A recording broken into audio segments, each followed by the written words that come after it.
Bom, muito bom dia a todos. Em primeiro lugar, queria agradecer a Isabel e o Lab China o convite para participar aqui desse seminário, nesse tema que é um tema tão crítico e importante. Mas eu até comentava com ela, agora de manhã, antes de iniciar os trabalhos, que esse convite foi feito há muito tempo atrás, com 6 meses atrás, quando veio primeiro o convite.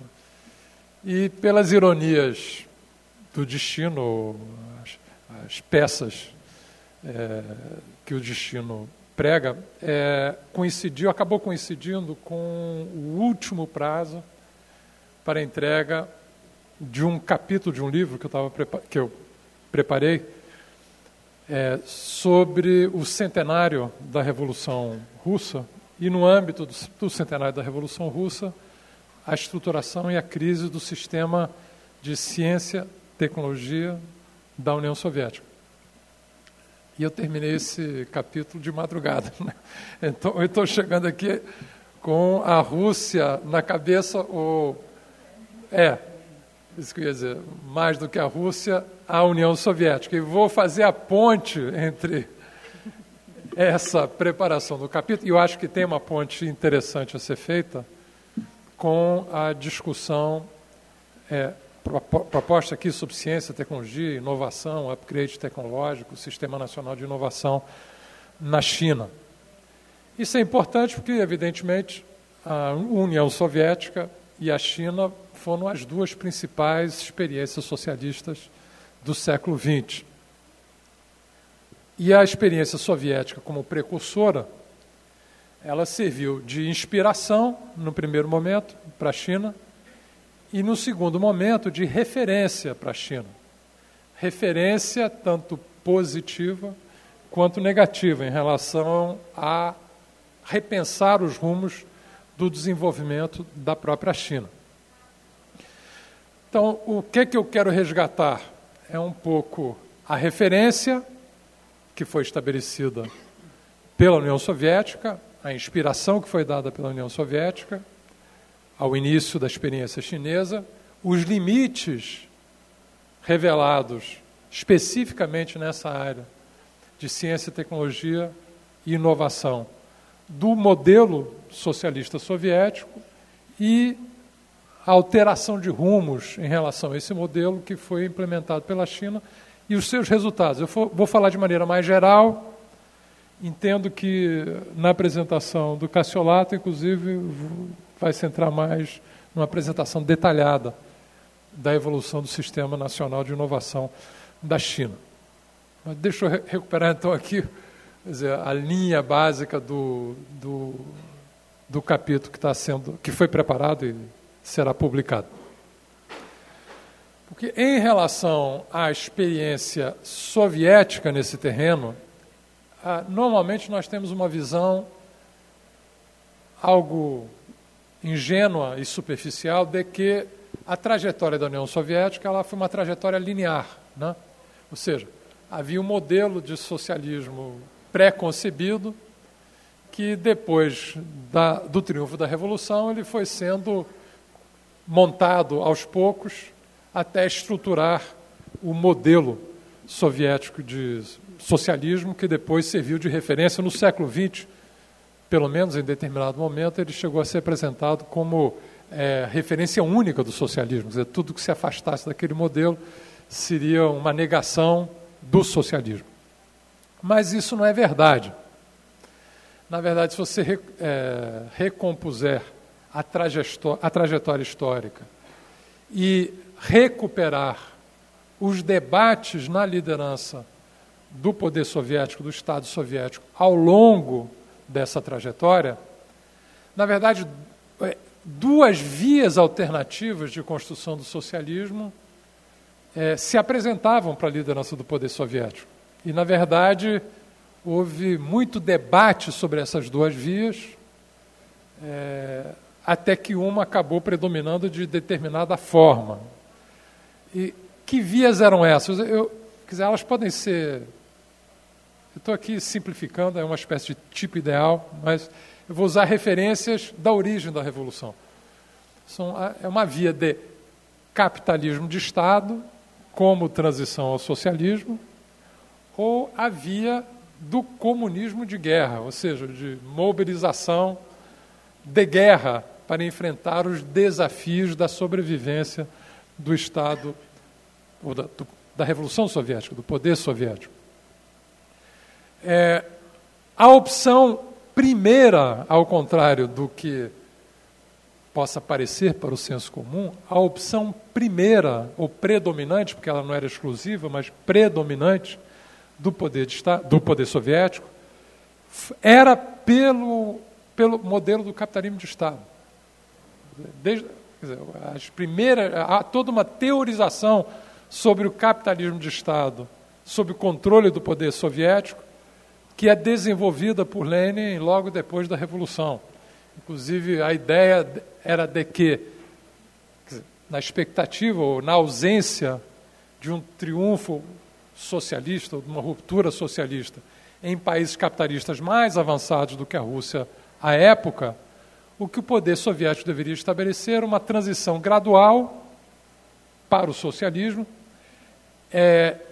colocando sob controle variadas estruturas econômicas, sociais, variadas formas de propriedade, em que o predomínio, inclusive, fosse, no primeiro momento, do que eles chamam de capitalismo de Estado, quer dizer, variadas formas capitalistas sob controle do Estado, no caso, o poder soviético. Essa opção, que era a opção preferencial, ela foi abandonada por considerações de ordem geopolítica. Quer dizer, irrompeu a guerra civil na Rússia de então, porque ainda não havia se formado a União Soviética. A Rússia foi invadida por 13 exércitos estrangeiros, lembrando que uma das primeiras medidas tomadas pelo poder soviético era a retirada da Rússia da guerra, a assinatura da paz de Brest-Litovsk, que também deu muita polêmica. Boa parte da direção do Partido Bolchevique se colocou contra a assinatura desse acordo de paz. O Lenin sofreu um atentado na época dos chamados socialistas revolucionários de esquerda, que era um partido de base camponês, até uma espécie de MST russo à época, né? Era um movimento de base camponesa que apoiou a Revolução Soviética e compunha o governo no primeiro momento, junto com os bolcheviques no poder soviético. E a reação das forças aliadas contra a retirada, contra a paz de Brest-Litovsk, que sacrificou um terço do território do antigo Império Russo, né, que foi perdido pela Rússia à época, a reação foi tentar derrubar esse recém-constituído poder soviético.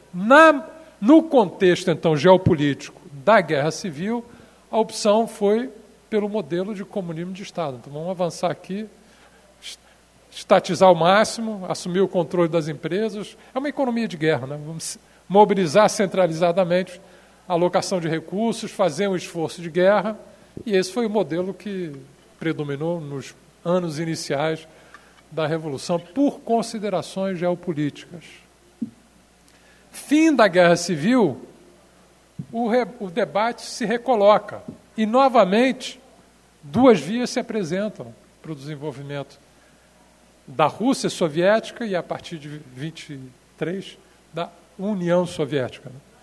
E o caminho proposto, predominantemente, era a retomada da via do capitalismo de Estado, que se materializou no lançamento da nova política econômica, da chamada NEP, né? Que recuperou os princípios originais pensados para essa transição via capitalismo de Estado, que era múltiplas formas de propriedade, múltiplas estruturas econômicas e sociais, sob controle do poder soviético, numa transição gradual para o socialismo, né? Isso deu muita polêmica, chamada oposição de esquerda, à época, era contra. O Bukharin, que era o líder dos comunistas de esquerda lá no período anterior, né, do primeiro debate sobre o capitalismo de Estado, ele muda de posição e se torna um dos principais defensores da nova política econômica, que implicava isso: múltiplas formas de propriedade, múltiplas estruturas econômico-sociais, expansão das relações de mercado, estabilização da economia, maior equilíbrio e transição gradual para o socialismo. Essa opção é novamente abandonada no final dos anos 20 por considerações geopolíticas. Quer dizer, a situação internacional se agrava e a ascensão, em particular, do fascismo no primeiro momento e depois do nazismo é posterior, não? Mas vários governos de orientação fascistas e ruptura de relações comerciais e diplomáticas da União Soviética com a Inglaterra, que era a potência dominante, a situação se agrava e, nesse contexto, se retorna à opção por uma espécie de comunismo de guerra na União Soviética adaptado, né? Não era mais o comunismo de guerra da guerra civil. Mas a ideia é o seguinte, por condicionantes geopolíticas, a União Soviética teria que investir na industrialização acelerada da sua economia, para, no caso de uma invasão, que até se previa no momento do lançamento desse programa, para um espaço de 10 anos, que tragicamente se confirmou com a invasão nazista da União Soviética em 1941, que para poder sobreviver, ela teria que ter uma base industrial que pudesse ser convertida para a mobilização de defesa e não concentrada na parte ocidental da União Soviética. Ela deveria ser distribuída no território da União Soviética, porque a parte ocidental seria vulnerável a uma invasão, que já havia ocorrido na invasão napoleônica, e esse caminho era um caminho de alta vulnerabilidade geopolítica da União Soviética. Então, essa preocupação geopolítica levou, então, a opção, na virada dos anos 20 para os anos 30, por um novo modelo de industrialização socialista acelerada, que implicava a estatização quase integral das forças produtivas e rapidamente na indústria, né? E, portanto, as múltiplas formas de propriedade, múltiplas estruturas econômico-sociais, que, a bem da verdade, nunca se desenvolveram tanto quanto o poder soviético queria na época da NEP, mas as que tinham sido estruturadas seriam desarticuladas a partir de uma estatização integral das forças produtivas, e na agricultura avançaria-se para uma coletivização acelerada da propriedade da terra, organizada na forma de unidades coletivas de produção. Então, esse processo levou à consolidação, em meados dos anos 30, do que se convencionou chamar depois de modelo socialista soviético, ou a gente poderia dizer sistema socialista soviético, né? Com essas características: socialização integral das forças produtivas, com predomínio da propriedade estatal na atividade econômica e na indústria, planificação centralizada do desenvolvimento econômico e social, com alocação centralizada de recursos a partir de um planejamento racional do desenvolvimento da economia e da sociedade, e poder altamente concentrado com a fusão do partido dirigente, dominante, com o Estado, e o efetivo exercício do poder político a partir da estrutura vertical e hierárquica do partido dirigente, né? Do partido governante, que era dirigente, no caso da União Soviética, era o único. Então, esse foi o modelo. Na base desse modelo, foi estruturado um sistema de ciência e tecnologia. Esse é um ponto que agora começa a entrar aqui no diálogo com a experiência chinesa, que nós vamos entrar em seguida. Depois você me avisa do tempo, quando estiver faltando uns 10 minutos, se estiver falando demais. Porque, no âmbito do esforço de industrialização extensiva da economia soviética, que, por sinal, foi vitorioso, né? Ela logrou sustentar durante décadas, e em particular nos 2 primeiros planos quinquenais que antecederam a invasão nazista, índices elevadíssimos de crescimento econômico e que viabilizaram a montagem de uma base industrial em todo o país, mas nesse contexto, a União Soviética investiu pesadamente na montagem de um sistema de ciência e tecnologia que estivesse a serviço desse projeto de industrialização extensiva socialista. Pesadamente. E ela implicava constituir, num primeiro momento, uma nova capacidade científica e tecnológica não dependente dos quadros técnicos herdados do período pré-soviético, que era a realidade que existia até então. Então, houve massivos investimentos em educação, no primeiro, quer dizer, massivos, né? Investimentos em educação no período. Para a gente pegar, eu não vou dar os dados concretos, mas são de fato impressionantes em termos do grau de pesquisadores formados, né? Professores formados na União Soviética em pouco tempo. Mas mais importante, do ponto de vista do sistema de ciência e tecnologia, ela estruturou uma rede de institutos de pesquisa científica e tecnológica em torno da Academia de Ciências da União Soviética. É uma evolução curiosa, porque o poder soviético não desmontou ou desmantelou a Academia de Ciências da Rússia, do Império Russo, que é uma academia de ciências que vinha do século XVIII. Quer dizer, ela rebatizou no final dos anos 20 essa Academia de Ciências como Academia de Ciências, em vez da Rússia, né?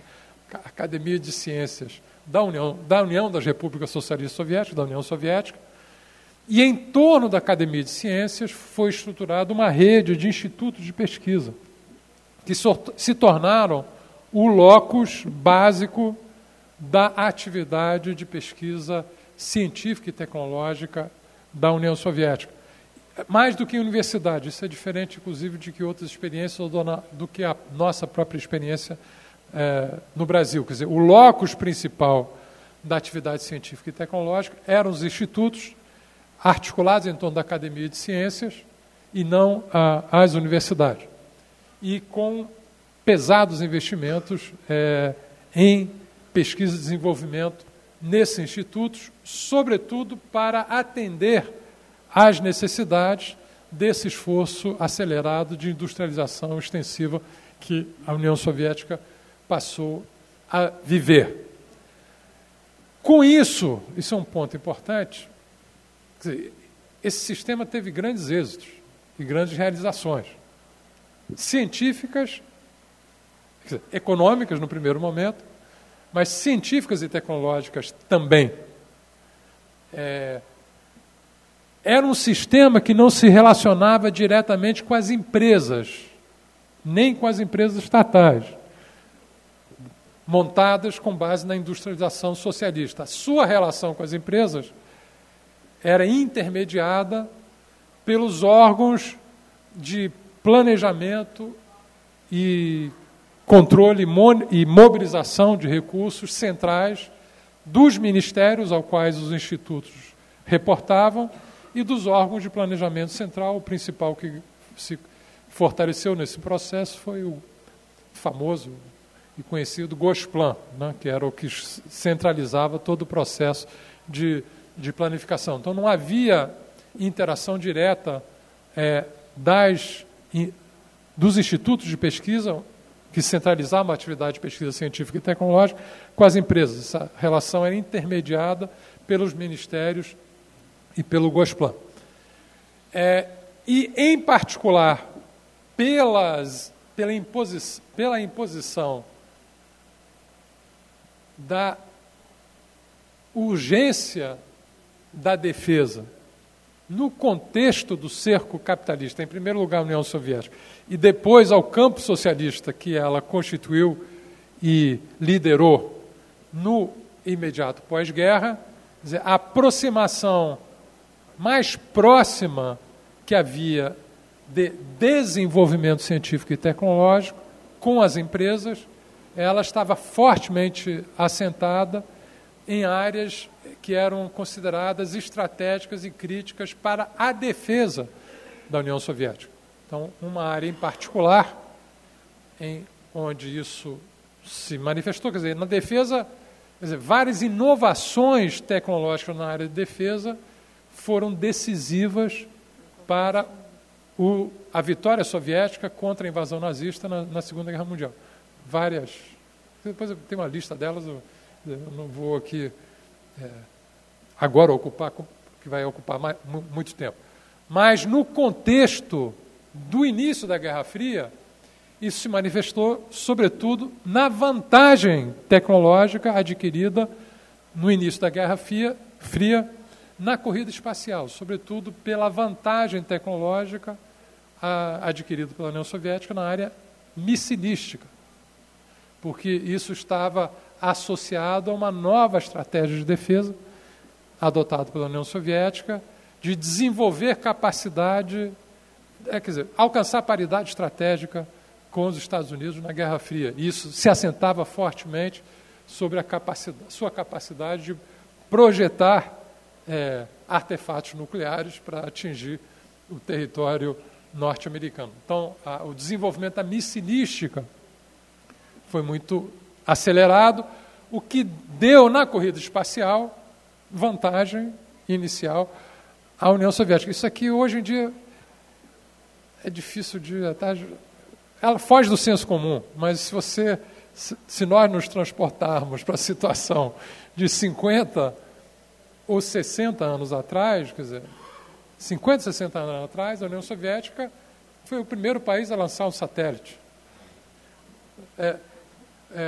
Lançou o primeiro voo tripulado espacial com sucesso do Gagarin. Primeira mulher a ser lançada ao espaço foi uma cosmonauta soviética. Isso teve uma profunda repercussão no mundo. A criação da NASA é, em grande medida, resposta à dianteira soviética alcançada na corrida espacial nesse período, e que parecia indicar o sucesso desse sistema de ciência e tecnologia e do sistema de planificação centralizado que havia sido montado como base do modelo socialista soviético à época. Eu me lembro que o primeiro debate presidencial nos Estados Unidos, televisionado, foi o debate entre o Kennedy e o Nixon, em 1960. O tema central do debate entre Kennedy e Nixon, em 1960, era como lidar com a perda da dianteira científica e tecnológica com a União Soviética, que os Estados Unidos estavam ficando para trás na disputa com a União Soviética, e teria que recuperar terreno. Esse era o tema central do debate, quer dizer, era um outro contexto, outro momento. Nesse contexto, inclusive,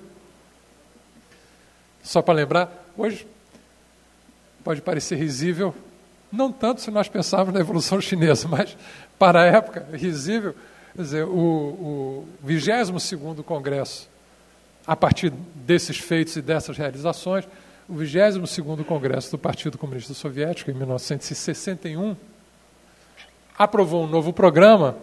Esse novo programa anunciava e proclamava que até o início dos anos 70, portanto, em 10 anos, né, a União Soviética alcançaria e superaria os Estados Unidos na competição econômica entre os dois sistemas.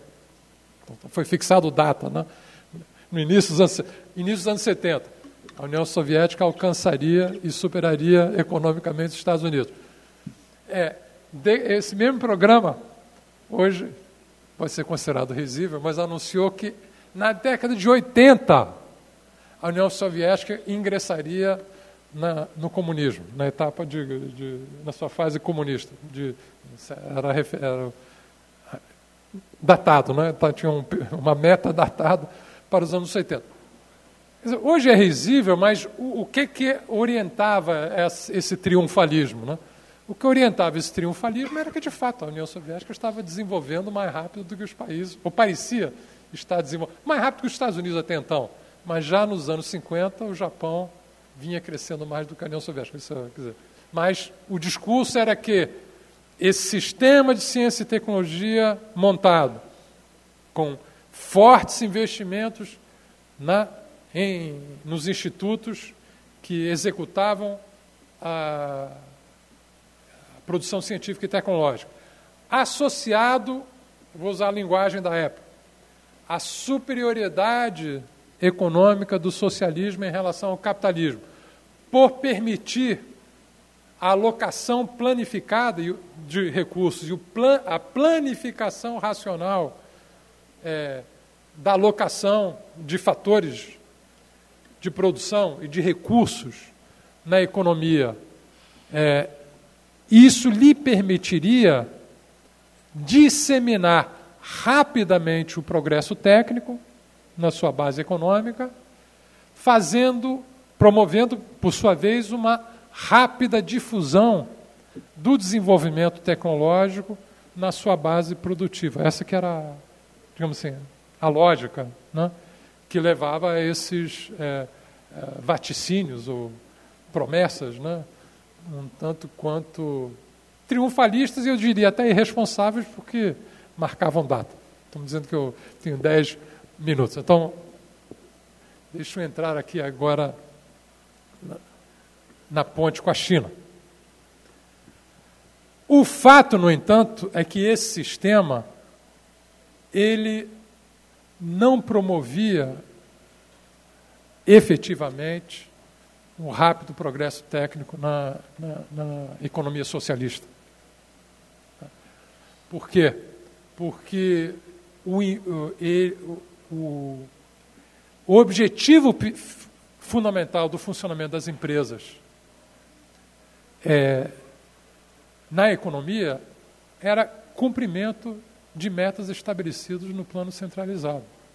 Para cumprimento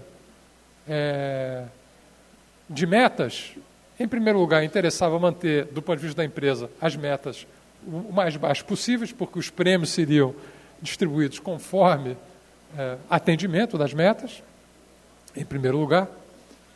Em segundo lugar, a lógica era simplesmente de gerar formas mais eficientes, de imediato, no cumprimento das metas estabelecidas para a atividade empresarial. Então, o máximo de indução que existia era para mudanças incrementais e limitadas nas atividades já estabelecidas. E isso gerou um novo desafio. Na época, os dirigentes sempre falavam no discurso, era necessário passar de uma fase de desenvolvimento extensivo para uma fase de desenvolvimento intensivo. Esse era o lema. Mas por trás desse lema estava uma incapacidade do sistema gerar efetivos estímulos para a inovação. Era uma espécie de encruzilhada da inovação. E foram tentadas várias reformas nos anos 50 e nos anos 60, mas eram reformas de ajuste parcial que não quebravam o paradigma de funcionamento fundamental daquele sistema. E isso gerou, quer dizer, uma tendência à perda de dinamismo econômico no sistema soviético, né, que foi se acentuando. Uma tendência à estagnação. Não era uma crise de estagnação, nem o período do Brezhnev, o Gorbachev disse que era o período de estagnação. Não era, era um período de desaceleração econômica, de perda de dinamismo, de tendência à estagnação, com que e clara perda da corrida econômica, da competição econômica, com novos polos muito mais dinâmicos que surgiam na economia mundial, nos marcos da chamada revolução técnico-científica e informacional, da terceira revolução industrial, advento da sociedade do conhecimento, etc. Bom, então, o resultado agregado disso é que você tinha muita produção científica. No final dos anos 80, a União Soviética era responsável por mais de 7% da produção científica mundial. Dentro disso, a Rússia, 5,5%, mais ou menos, da produção científica mundial. elevados investimentos em pesquisa e desenvolvimento, no momento do colapso da Rússia, da União Soviética e, portanto, do socialismo na Rússia. A União Soviética investia mais de 3% do seu PIB em pesquisa e desenvolvimento, investimentos elevados, mas baixa taxa de inovação nas suas empresas. Baixa taxa de inovação. E nessa base, perda de dinamismo econômico e tendência crescente à estagnação. Então, esse era o quadro que as reformas do Gorbachev, depois a gente pode falar, elas não deram conta e, pelo contrário, acabaram... As razões para isso a gente pode discutir, talvez sejam fora do âmbito aqui desse seminário, mas não deram conta e levaram à implosão, na verdade, do sistema, o abandono e dissolução do sistema. O ponto agora na ponte com a China é o seguinte, eu vou sintetizar, acredito que o que eu vou sintetizar aqui vai ser apresentado em forma detalhada pelo Cassiolato.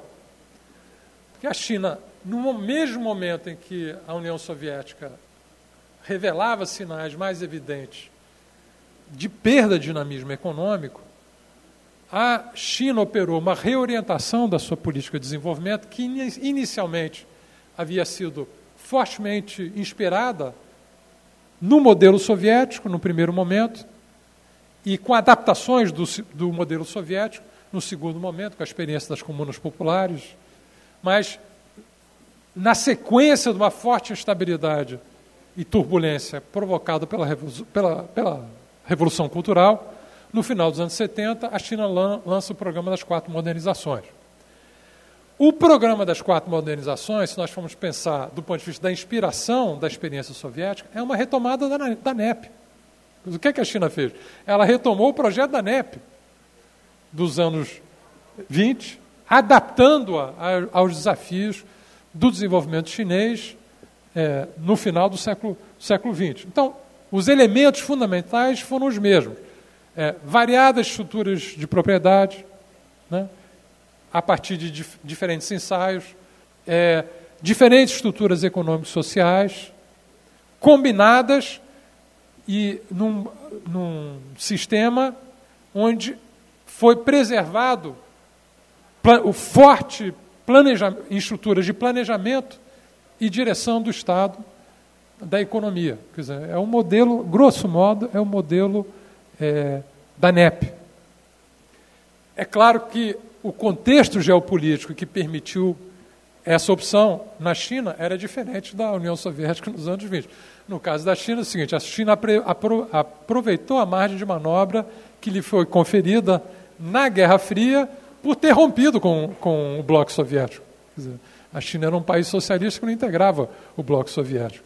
E interessava aos Estados Unidos, à época, explorar as divergências e as diferenças entre a China e a União Soviética. Quer dizer, a diplomacia do ping-pong nos anos 70 foi uma diplomacia tripartite estabelecida por Kissinger nos Estados Unidos, justamente para explorar as diferenças entre a União Soviética e a China, e que permitiu a China, inclusive, assumir o seu lugar de direito no Conselho de Segurança da ONU e não ser representado por um governo que não tinha efetiva poder ou representatividade, que era o governo de Taiwan.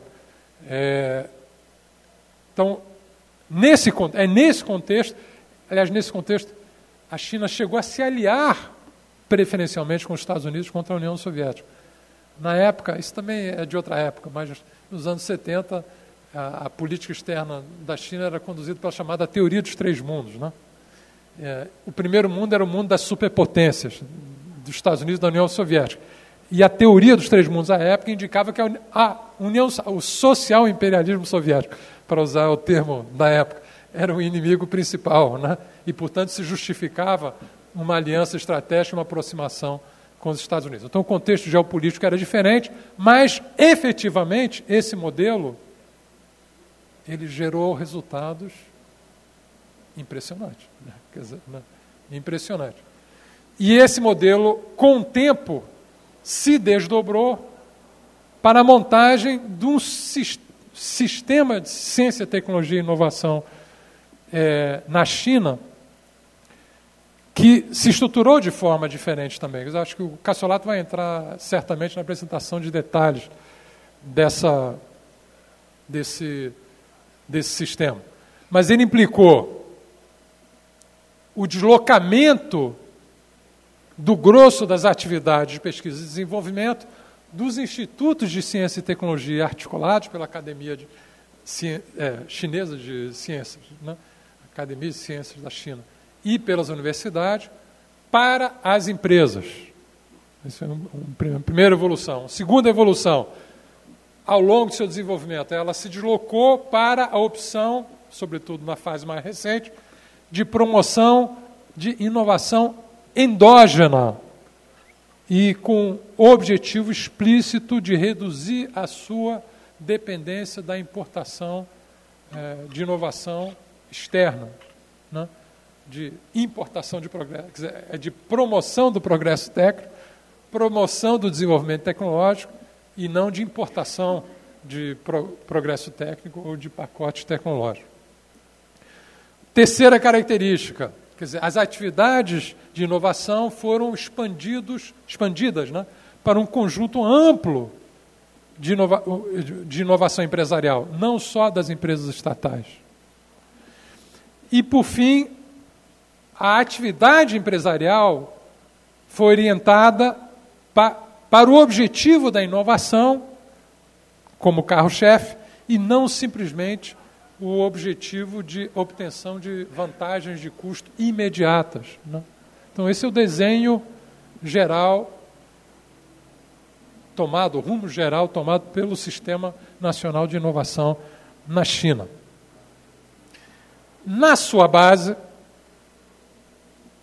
quer dizer, nós sabemos que a China passou, do ponto de vista da participação na economia mundial, medida por poder de paridade de compra, a China, de 5% da economia mundial em 1980, quando o Programa das 4 Modernizações foi lançado, ultrapassou em 2014, segundo o FMI, fonte insuspeita, né, ultrapassou os Estados Unidos, com 16% da economia mundial medida por poder de paridade de compra, né? Ou seja, a China realizou em 2014 o objetivo que a União Soviética havia pelo menos parcialmente, a União Soviética havia anunciado lá nos anos 70, de alcançar e superar os Estados Unidos. Pelo menos do ponto de vista de participação no PIB econômico mundial, a China alcançou esse objetivo em 2014. Do ponto de vista da sua produção científica, sua produção científica passou de 1% da produção científica mundial em 1993 para quase 17% da produção científica mundial. Isso medido por artigos em revistas indexadas. Em 2013, nós nos orgulhamos aqui no Brasil, com razão de ter passado de 0,5, que tínhamos junto com a China nos anos 80, né, para 2,6. É muito, né? Agora a China passou para quase 17% da produção científica mundial no período. Os investimentos em pesquisa e desenvolvimento como proporção do seu PIB passaram de 0,6% em 1995 para 2% do PIB em 2012. Nesse mesmo ano, a muito custo, o nosso passou nesse mesmo período de 1 para 1,2% do PIB, a muito custo. Cassiolado nos acompanhou no esforço que nós fizemos para chegar nesse patamar, foi um esforço gigantesco. E essa evolução implicou efetiva disseminação de progresso técnico na economia chinesa, o que se revelou na evolução da sua pauta de exportações. A participação de produtos de alta tecnologia na pauta de exportações chinesa passou de 4,7% em 1992 para quase 30% em 2008. Então, ou seja, foi uma experiência que conseguiu, aparentemente, ultrapassar a encruzilhada da inovação que acabou determinando o fracasso e o colapso do modelo socialista soviético. Então, é essa reflexão que eu queria trazer, um pouco inspirada pelo trabalho que eu encerrei dessa madrugada, na elaboração desse capítulo, e eu agradeço a oportunidade para apresentá-lo em primeira mão, digamos assim, associada às reflexões sobre ciência e tecnologia na China aqui no seminário. Então, muito obrigado.